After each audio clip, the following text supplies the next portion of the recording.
एकांक कोष्ठिका में अवयवी कणों की संख्या। जो भी हमारा यूनिट सेल है तो उसमें हमको बताना है कि उसके अंदर कितने परमाणु या अवयवी कण होते हैं। ये देखिएगा आपके लिए हमारा है एक यूनिट सेल है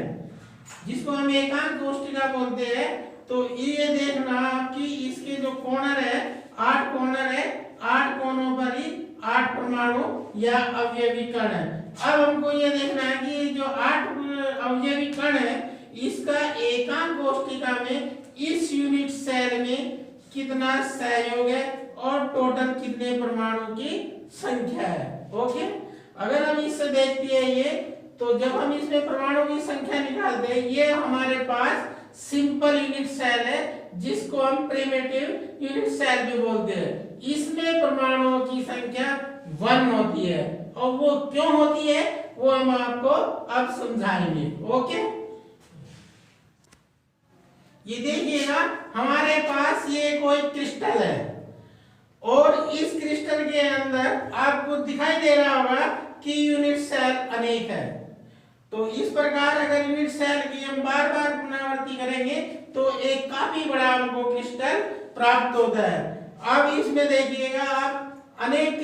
यूनिट सेल आपको दिखाई दे रही होगी। ये देखिएगा ये पूरा क्रिस्टल है हमारे पास और इसमें यूनिट सेल एक से ज्यादा है। अब हमको ये बताना है आपको पहले कि अगर हमारे पास कोई एक सिंपल यूनिट सेल है, अगर हमारे पास कोई सिंपल यूनिट सेल है उसके अंदर कितने एटम्स की संख्या, नंबर ऑफ एटम्स कितने हैं, अर्थात परमाणु की संख्या कितनी है। ओके, अब हम ये कहते हैं कि जो ये हमारे पास परमाणु है, कोई भी ये परमाणु, सपोज ये परमाणु है, तो हम कहते हैं कि इस परमाणु का जो सहभागिता है, जो इसका रोल है वो 1/8 है। ओके, तो एक क्रिस्टल का जो एक अवयवी परमाणु है उसका एक यूनिट सेल में 1/8 परमाणु का हिस्सा होता है, अर्थात सहभागिता होती है।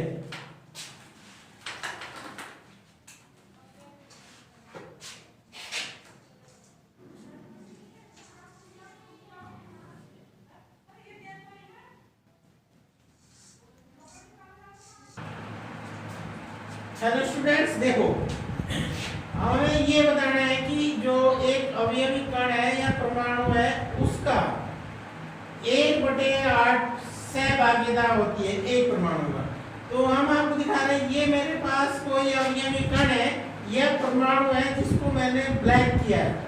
ये ब्लैक है तो आप इसके इधर देखिए ये एक यूनिट सेल है, ये दूसरा यूनिट सेल है, इसके इधर ये आपका तीसरा यूनिट सेल है, ये 4 यूनिट सेल है। तो ये आप देख रहे होंगे कि जो ये ब्लैक वाला परमाणु है इसके चारों ओर 4 यूनिट सेल है। तो जो इससे प्रतीत हो रहा है कि इस परमाणु के पास जो ये 4 और यूनिट सेल से सहभागिता कर रहा है। अब हम आपको बताएंगे कि ये जो हमारा ब्लैक वाला एटम्स परमाणु है ये टोटल 8 इस प्रकार की 8 यूनिट सेल से सहभागिता करेगा और इसलिए हम कहेंगे कि एक परमाणु का जो सहभागिता है, जो उसका रोल है वो 1/8 होता है। तो इस प्रकार से हम ये कह सकते हैं कि अगर ये मेरे पास कोई यूनिट सेल है तो इसका कोई भी जो एटम है, परमाणु है, उसका 1/8 रोल होता है एक उसका। ओके, तो अब आपको पूरा इसमें दिखाएंगे जो ब्लैक अभी दिखाया है कि इसमें हमारा 1/8 एक परमाणु का रोल कैसे होता है, ये आप देखिए और अच्छी तरह समझिए और वीडियो को कम से कम 2-3 बार देखिए, क्लियर हो जाएगा। देखो स्टूडेंट्स, हमारे पास मैंने बताया था ये ब्लैक परमाणु सेंटर में ये देखेगा, ये दिख रहा है ना, ये देखो ब्लैक, ये ब्लैक परमाणु है। आप जज कर रहे होंगे कि जो ये ब्लैक परमाणु है ये सेंटर में परमाणु है, तो जो आपको दिखाई दे रहा है उसके पास 4 यूनिट सेल है, एक 1, ये 2, ये 3, ये 4, ये आपको सामने दिखाई दे रही है 4। तो इस पर जो सेंटर पे है ये ब्लैक परमाणु है, इससे 4 यूनिट सेल जुड़ी है। तो इसका जो मीन्स है कि इस जो परमाणु है 4 इधर तो 4 1/4 ये हो गया कि 4 यूनिट सेल में इसकी सहभागिता। सेम इसके बैक साइड में आप देखिएगा तो ये देखिए इसी प्रकार इस सेंटर में 4 यूनिट सेल है 1 2 3 4 तो 4 का इधर हुआ तो इस मींस इसका मींस है आप इधर से देख सकते हो 4 इधर से दिखाई देगी और ठीक इसके देखिएगा ये अपना है इसके ठीक बैक साइड ये देखिए बैक साइड कहाँ है ये इधर तो ये 4 इधर है तो इसका मींस क्या है कि ये 1 ये कितने हैं जो ये अपना ब्लैक परमाणु एटम्स है कितने और डिवाइड हो रहा है 8 के सहभागिता कर रहा है देखो एक 1 ये ऊपर 1 साइड ये इधर 2 साइड ये 3 साइड ये साइड 4 साइड ये 5 साइड ये 6 साइड ऐसे 7 8 पूरा 8 होगा ये देखो 2 इधर 2 देखो आप ये ना ये 8 यूनिट सेल है तो इस बेस पर हम बोल सकते हैं कि जो यूनिट सेल का एक एटम होता है उसका सहभागिता और अन्य उससे मिलकर 1/8 होता है तो हम ये कह सकते हैं कि जो हमारे पास ये यूनिट सेल है इस यूनिट सेल में टोटल परमाणुओं की संख्या कितनी आएगी 1 आएगी 1 कैसे आएगी कि जो इसका एक कोण का जो परमाणु है उसका रोल 1/8 है जो हमने आपको इसमें दिखाया ओके तो इस आधार पर इसके कितने परमाणु टोटल परमाणु जो आपको दिखाई दे रहे 8 है मगर एक परमाणु का रोल 1/8 है इसलिए इसका जो टोटल परमाणु की संख्या नंबर ऑफ एटम्स आएंगे एक यूनिट सेल में नंबर ऑफ एटम्स कितने होंगे टोटल 1 होगा 1 ये आपको क्लियर कराना था हमको ये आया क्लियर ये देखो पूरा क्रिस्टल जालक है तो इसमें यूनिट सेल को बार-बार रिपीट किया गया तो ये हमने सेंटर पे माना ब्लैक वाला एटम जो ब्लैक परमाणु है वो कितने यूनिट सेल से कनेक्टेड है इधर 4 से इधर कनेक्टेड है और 4 से 1 2 3 4 4 से इधर कनेक्टेड है तो इसकी क्या सहभागिता है तो जो एटम्स है वो एक एटम अपना 1/8 का एक यूनिट सेल में सहभागिता दिखा रहा है ओके क्लियर ये देखो हमने बताया कि एक कोष्ठिका के कोणों पर उपस्थित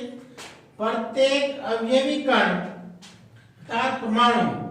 8 एकक कोष्ठिकाओं द्वारा सहभागित होता है जो भी आपको दिखाया गया क्रिस्टल जालक का डायग्राम उसमें चित्र पूरा आपको क्रिस्टल जालक दिखाया था तो उसमें आपको समझाया था ब्लैक परमाणु बना के उसके अनुसार कोष्ठिकाओं द्वारा सहभागित होता है अतः प्रत्येक एकाक कोष्ठिका में इसका 1/8वां भाग संबंधित रहता है ये देखिएगा मेरे पास एक जो मैंने यहाँ दिखाया है आपको यूनिट सेल ये क्या सिंपल यूनिट सेल का चित्र है और ये देखिए मेरे पास एक सिंपल यूनिट सेल है तो इसके 8 कॉर्नर है ये 8 कॉर्नर है 8 कोणों पर 8 परमाणु है या अवयवी कण बोल लेंगे ठीक है एक परमाणु या एक अवयवी कण का जो सहभागिता है जो उसका रोल है वो 1/8 है इस यूनिट सेल में तो ये हमने दिखाया कि ये सपोज करो ये 1 परमाणु है ये इसके कॉर्नर पे तो इस परमाणु की सहभागिता कितनी है 1/8 इसी प्रकार जो दूसरे नंबर का परमाणु है उसकी सहभागिता कितनी होगी 1/8 ऐसे तीसरे परमाणु की सहभागिता 1/8 इसी प्रकार चौथे परमाणु की भी सहभागिता 1/8 तो आप देख रहे होंगे कि पूरा चित्र में दिखाया नंबरिंग करके हमने नंबरिंग के द्वारा बताया कि हर परमाणु की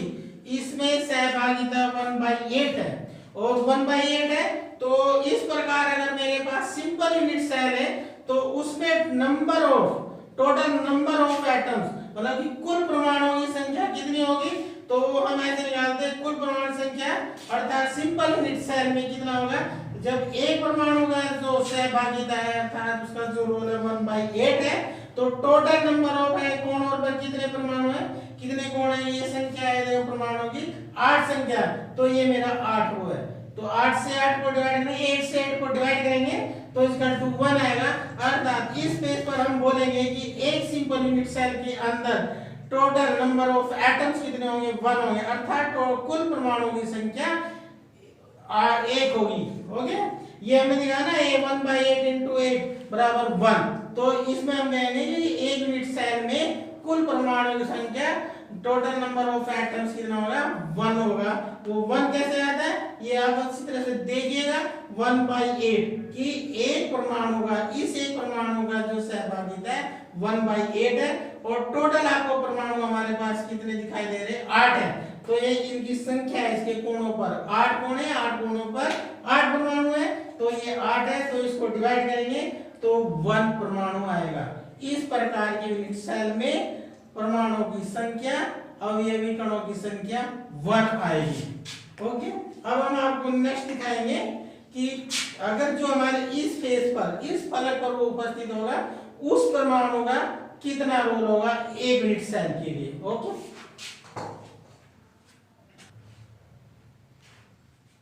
हेलो स्टूडेंट्स ये देखिएगा ये हमारा नंबर 2 पॉइंट है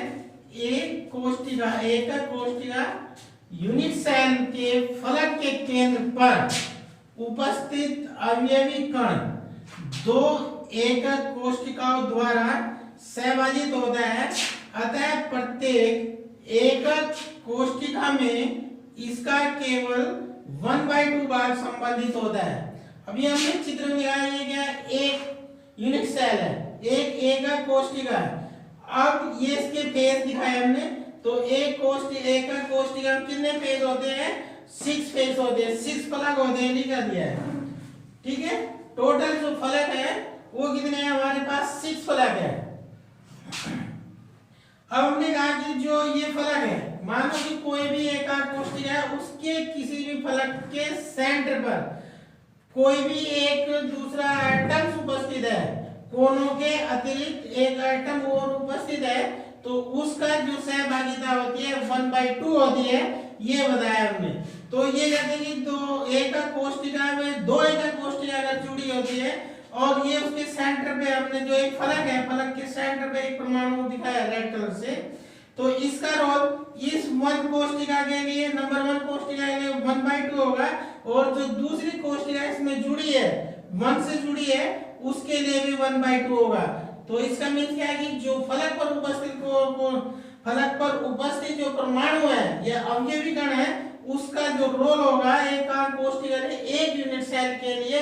1/2 होगा। ये देखिए मेरे पास ये कोष्ठिका है 2 नंबर 1 और नंबर 2 इसके सेंटर पे येलो कलर का एक एटम है तो एटम ये क्या रोल कर रहा है जो ये अपनी यूनिट सेल है ये ग्रीन वाला इधर ये ग्रीन दिखाया इधर रेड तो इसका जो 1 यूनिट सेल है इसके लिए पीले वाले एटम परमाणु का जो सहभागिता 1/2 है। अब ये दूसरी यूनिट सेल इससे जुड़ी है तो पीले वाला जो एटम है इस जो रेड का और ये ग्रीन वाला है उसके लिए भी इसका जो पीएल एटम्स है जो फलक के सेंटर पर उपस्थित है उसके लिए भी इसका जो सहभागिता है जो उसका रोल है 1/2 है जो हमने यहाँ चित्र में दिखाया है चित्र में भी दिखाया। ये देखिएगा मेरे पास क्या है ये यूनिट सेल है इसमें कोई नहीं है इस प्रकार मैंने इस यूनिट सेल को जोड़ के एक दूसरा यूनिट सेल बनाया और इस फलक पर इस यूनिट सेल के फलक पर हमने ये येलो कलर का एक एटम दिखाया है। तो ये देखिए नंबर 1 ये नंबर 1 यूनिट सेल है ये नंबर 2 यूनिट सेल है ये इसके जो फलक का फेस है उस पर उपस्थित देखिए एटम है इसका रोल हमको बताना कितना है सहभागिता कितनी है तो इसकी एक यूनिट सेल के लिए 1/2 है और इधर के लिए भी 1/2 है। ओके आप इसको उतारो ये देखिएगा ये हमारे पास एक बॉडी सेंटर्ड यूनिट सेल है। ओके जो हमने यहाँ चित्र में दिखाया है ये हमारे पास body centred cubic unit cell है। अब हमें इसको बताना है आपको कि अगर इसके सेंटर पर कोई परमाणु है जैसे कि आपको ऑरेंज कलर का ये दिखाई दे रहा है ये हमारा एक यूनिट सेल है और यूनिट के ये अपने इसमें क्या यहाँ पर भी एक परमाणु उपस्थित है परंतु इसके सेंटर पर एक अन्य परमाणु उपस्थित है तो हमें इस ऑरेंज कलर के परमाणु का रोल बताना है कि उसकी एक यूनिट सेल में कितनी सहभागिता है। अब ये आप देखिएगा कि जो ये परमाणु ऑरेंज कलर का है ये उसके बिल्कुल अंदर सेंटर पर उपस्थित है। अगर हम इससे दूसरा कोई भी यूनिट सेल जोड़ेंगे या इधर से कनेक्ट करेंगे इधर से तो इस जो बॉडी सेंटर पर है जो सेंटर पर परमाणु है उसकी कोई सहभागिता दूसरी यूनिट सेल में नहीं होगी। अर्थात इस प्रकार के यूनिट सेल में अगर कोई परमाणु किसी यूनिट सेल के बॉडी पर मतलब उसके सेंटर पर उपस्थित है तो उस परमाणु का जो सेंटर पर उपस्थित है उसका यूनिट सेल के लिए सहभागिता पूरा एक परमाणु होगा। ये जो हमने लिखा है अर्थात इस परमाणु का जो सेंटर पर उपस्थित है इसका रोल कितना होगा, वो पूरा 1 परमाणु होगा। अर्थात ये होगा, ये हमने लिखा भी है कि एक कोशिका एक यूनिट सेल में के केंद्र पर उपस्थित अवयवी कण। अवयवी कण कौन हो सकता है, परमाणु भी हो सकता है, अणु भी हो सकता है और आयन कुछ भी हो सकता है, किसी भी अन्य एकाक कोशिका के साथ सहभागित नहीं होता है। इसके साथ अगर हम दूसरा यूनिट सेल जोड़ेंगे तो उसमें इसका कोई रोल नहीं होगा। ऐसे जोड़ के देखिएगा तो ये इसके सेंटर पे इसमें रहेगा, इसका कोई अन्य दूसरी से कोई भी सहभागिता नहीं होगी। तो इसलिए हमने लिखा साथ सहभागित नहीं होता है। अतः एक कोशिका यूनिट सेल में इसके पूरे भाग में जो गोला होता है, ये हमने परमाणु को किससे शो किया, गोले से, तो गोले का योगदान होता है, पूरे गोले का योगदान होता है। ओके, तो इस बेस पे हम कहेंगे कि जो ये इसके सेंटर पर उपस्थित परमाणु है उसका पूरा परमाणु संख्या 1 होगी, अर्थात उसका पूरे का योगदान होगा, वो किसी अन्य कोशिका में यूनिट सेल में डिवाइड नहीं होता है। ओके, अब ये आप उतारिएगा, ये चित्र से भी समझिएगा और ये हमने आपको दिखाया है इसका, ये देखिएगा ये बिल्कुल सेंटर पर है तो इसका सहभागिता पूरा इसके साथ ही यूनिट सेल के साथ है क्योंकि ये इसके सेंटर पे और दूसरे यूनिट सेल के साथ नहीं है। ओके,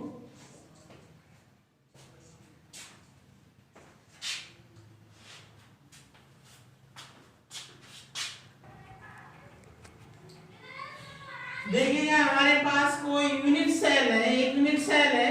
तो हमें यह दिखाना है कि जो उसके कोर होगा उसके कोर पर, ठीक है, कोर कौन सा है, ये मेरे पास एक यूनिट सेल है, इसका कोर ये देखिए, ये इसके कोर है, ये कोर है, ये सब इस तरह के क्या है इसके कोर है, ठीक है। तो इस कोर पर अगर कोई परमाणु उपस्थित होता है तो उसका एक यूनिट सेल में एकांक कोशिका में कितनी सहभागिता होती है, वो सहभागिता होती है 1/4, ठीक है। तो ये देखिएगा एक कोशिका के किनारे, किनारे मींस यहाँ इस कोर पर उपस्थित, किनारे पर उपस्थित अवयवी कण 4 एकक कोशिका होते हैं, मतलब कि जो यहाँ पर होगा वो 4 एकक कोशिका से जुड़ जाता है, 4 एकक कोशिका में वो बढ़ जाता है, तो एक इधर कोशिका बन सकती है, एक इसके ऊपर बन सकती है, जो ये हमने इधर जोड़ी है इसके ऊपर बन सकती है। तो इसलिए इस कोर पर उपस्थित जो परमाणु होगा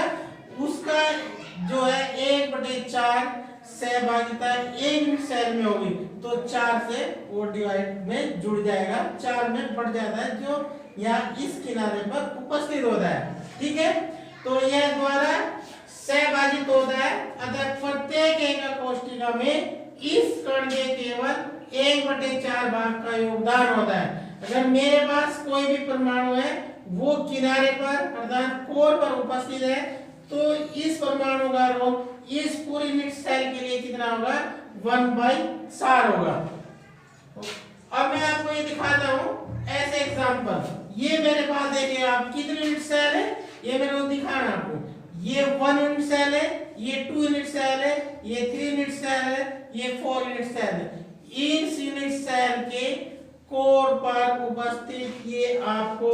येलो कलर का एटम दिखाई दे रहा है। अब इस एटम में देखो ये पहला यूनिट सेल है तो इसका भाग इसमें भी आ रहा है 1/4, ये दूसरा यूनिट सेल है इसमें भी 1/4 आएगा। ये परमाणु अगर हम यहाँ पूरे सेंटर पर रखेंगे, हम नहीं रख पाए ना इस कोर पर, तो इसमें भी 1/4 होगा और इसके लिए भी 1/4 होगा। तो हर का यूनिट का कितना रोल होगा, अगर मैं इसको बिल्कुल सेंटर में या कोर के सेंटर पे रखूंगा तो ये 4 यूनिट सेल में अपनी सहभागिता शो करेगा, अर्थात एक यूनिट सेल में कितनी सहभागिता शो करेगा, 1/4 होगा। तो इस प्रकार से ये अपना कोशिका आपकी कोर कोशिका कि जिसके वो कोशिका जिसके कोर पर उपस्थित परमाणु होता है, ये उसका हमने आपको समझा, ये आप उतारिए। ओके,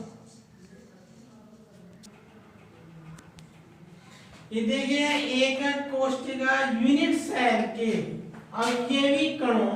योगदान इस प्रकार होगा। ये कहता है कि कोई हमारे पास यूनिट सेल है तो उसके जो अवयवी कण है वो किस पोजीशन पर है, उसका कितना योगदान है, ये हमने यहाँ शो किया है। नंबर 1 कोनों का अवयवी कण, जैसे मेरे पास यूनिट सेल है तो इसके कॉर्नर पर ये अवयवी कण अर्थात परमाणु है, ठीक है। तो हमें ये बताना है कि जो एक परमाणु है उसका कितना योगदान है, उसका योगदान 1/8 इतना है, ठीक है। ये पहले समझाया है, अब हमने दोबारा आपको बता रहे। नंबर 2 पॉइंट है हमारा फलक का अवयवी कण। अगर कोई यूनिट सेल है ये और उसके फेस या फलक पर कोई परमाणु उपस्थित है तो उसका कितना रोल होगा 1/2, ये आपको याद रखना है, ओके। नंबर 3 है केंद्र का अवयवी कण। अगर कोई हमारे पास यूनिट सेल है, ये हमने चित्र दिखाया है, इसका फिगर बनाया है, यूनिट सेल है, इसके अगर सेंटर पर कोई परमाणु है तो उसका कितना रोल है, उसका 1/1 भाग होगा, मतलब वो पूरा का पूरा एक परमाणु माना जाएगा, एक परमाणु का पूरा रोल होगा, ओके। नंबर 3 है कोई यूनिट सेल है, उसके कॉर्नर पर कोई परमाणु उपस्थित है तो उसका कितना रोल होगा, उस परमाणु का कितनी सहभागिता होगी एक यूनिट सेल में, उसकी होगी 1/4। तो ये आप अच्छी तरह से उतारिएगा और चित्र क्लियर, और बार बार बस वीडियो को कम से कम 2 बार देखते रहना, ये उतारेगा। देखो स्टूडेंट, हमको आपको बताना है कि अगर हमारे पास आज घनीय एकक कोष्ठिका में एक सिंपल क्यूबिक यूनिट सेल है, उसको हम प्रिमिटिव क्यूब यूनिट सेल बोलते हैं, और उसका जो डायग्राम ये है, ठीक है। Simple unit cell, cube unit cell, ये देखिए एक बार फिर कि ऐसे यूनिट सेल जिसके केवल 8 कोणों पर 8 परमाणु उपस्थित होते हैं उसको हम सिंपल यूनिट सेल या प्रिमिटिव यूनिट सेल या एकांक घनीय घनीय एकांक कोष्ठिका बोलते हैं, ओके। ये यूनिट सेल है, ये मेरे पास ऐसी ये यूनिट सेल है जो मैं यहाँ दिखाया है आपको। तो इस यूनिट सेल में जो इसके 8 कोण हैं, 8 कोणों पर 8 ही परमाणु है, तो एक परमाणु का जो रोल है वो 1/8 है, सहभागिता कितनी है 1/8 है। तो अतः एकांक कोष्ठिका में परमाणुओं की कुल संख्या कितनी है, एक परमाणु का जो रोल है 1/8 है, और टोटल कितने हैं, ये मैंने नंबर भी डाल दिया कि 8 है, तो इसलिए ये मतलब कि टोटल जो कोणों की संख्या है वो कितनी 8 है, और उन पर कितने परमाणु है 1/8 का रोल है एक परमाणु का। तो ये 1/8 into 8 क्या है 8 कोणों की संख्या है जिनपे 8 परमाणु उपस्थित है, ये 8 है। तो 8 से डिवाइड करेंगे 8/8 इक्वल टू 1 है। अतः इस प्रकार की सिंपल यूनिट सेल में टोटल परमाणु की संख्या कितनी होगी या टोटल अवयवों की संख्या कितनी होगी इक्वल टू 1 होगी, ओके। अब ध्यान दूसरा नंबर है अंतः केंद्रित घनीय एकांक कोष्ठिका, body centre unit cell. Body unit cell, तो ये अपना एक बॉडी सेंटर यूनिट सेल है, तो ये हमारे पास इसके जो कॉर्नर है उस पे 8 परमाणु तो है, परंतु उनसे अलग उसके सेंटर पर भी एक एटम उपस्थित है, ओके। तो ये हमें दिखाना, अब हमको बताना कि टोटल नंबर ऑफ एटम कितने होंगे। तो ये देखिए कि कोणों पर उपस्थित 8 परमाणु संख्या कैसे निकाली हमने, ये ऊपर पता है। तो ये निकाला कि एक परमाणु का रोल सहभागिता कितनी है 1/8, टोटल कोण कितने हैं 8, तो इसका टू कितने नंबर आएंगे परमाणु की संख्या में 1। अब जो बॉडी पर उपस्थित है, जो उसके सेंटर पर उपस्थित है, ये एकांक कोष्ठिका केंद्र उसके परमाणु संख्या 1, इसकी किसी दूसरे यूनिट सेल से सहभागिता नहीं होती है, इसका पूरा जो सहभागिता होती है वो एक यूनिट सेल से होती है। तो एकांक कोष्ठिका केंद्र उसके परमाणु संख्या 1, तो टोटल नंबर ऑफ परमाणु कितने आएंगे कोष्ठिका में उपस्थित कुल परमाणु संख्या कितनी आएगी, ये 1 प्लस ये 1, ठीक है। ये हमने एरो के साइन द्वारा भी शो किया है। तो इस प्रकार की बॉडी सेंटर यूनिट सेल में number of atom, total number of atom कितने आएंगे या कुल परमाणु संख्या कितनी आएगी, वो होगी 2, ओके। अब बस ये हो गया। अब नंबर 3 हमारे पास बचा है कौन सा, FCC फलक केंद्रीय यूनिट सेल, ओके। अब इसको उतारिएगा और हम बताएं 3। देखिए हमारे पास फलक केंद्रित घनीय एकक कोष्ठिका है, फलक केंद्रित घनीय एकक कोष्ठिका है। ये हमारे पास face centred cubic unit cell है। फेस सेंटर्ड यूनिट सेल में ऐसी कोष्ठिका जिसके कॉर्नर पर परमाणु उपस्थित होते हैं, परंतु इनके सिवाय उनके फलकों के सेंटर पर भी एक एक परमाणु उपस्थित होता है, ऐसी कोष्ठिका को हम फलक केंद्रित घनीय एकक कोष्ठिका कहते हैं। अब ये देखिए नंबर 1 हमको एकक कोष्ठिका कोनों पर उपस्थित परमाणुओं की संख्या, इन परमाणुओं की संख्या कितनी होगी पहले बताया है कि 1/8, एक परमाणु की सहभागिता 1/8, टोटल परमाणु कितने 8 = 1। ठीक है। नंबर 2 पॉइंट है कि एकक कोष्ठिका के कितने फलक है, इसके 6 फलक है, तो 6 फलकों पर उपस्थित परमाणुओं की संख्या कितनी होगी 6 फलक है, तो इसलिए नंबर 6 आएगा। और एक परमाणु का जो रोल है वो 1/2 होगा फलक पर उपस्थित, तो इसलिए 2 से डिवाइड करेंगे तो 3 आएगा। अब टोटल जोड़ देंगे, एकक कोष्ठिका पर परमाणु की कुल संख्या इस तरह की, कौन सी पर फलक केंद्रित, ये किस पर आएगा फलक केंद्रित, फलक केंद्रित, ये देखिए एकक कोष्ठिका परमाणु की कुल संख्या कितनी है 1 + 3 = 4। ओके, तो ये कोष्ठिका पर परमाणुओं की संख्या कैसे निकालते हैं ये भी आपको ज्ञात हो गया होगा। और फिर भी अगर कोई भी प्रॉब्लम है तो एक वीडियो को कम से कम आपको 2 बार देखना है, और उसके बाद अगर कोई प्रॉब्लम आती है आप कमेंट बॉक्स में लिखिएगा, आपको वो प्रॉब्लम सॉल्व जरूर कराई जाएगी। और वीडियो अगर आपको पसंद आ रही है तो आप लाइक सब्सक्राइब जरूर करिएगा और बेल आइकन को प्रेस करिएगा। Okay, thank you.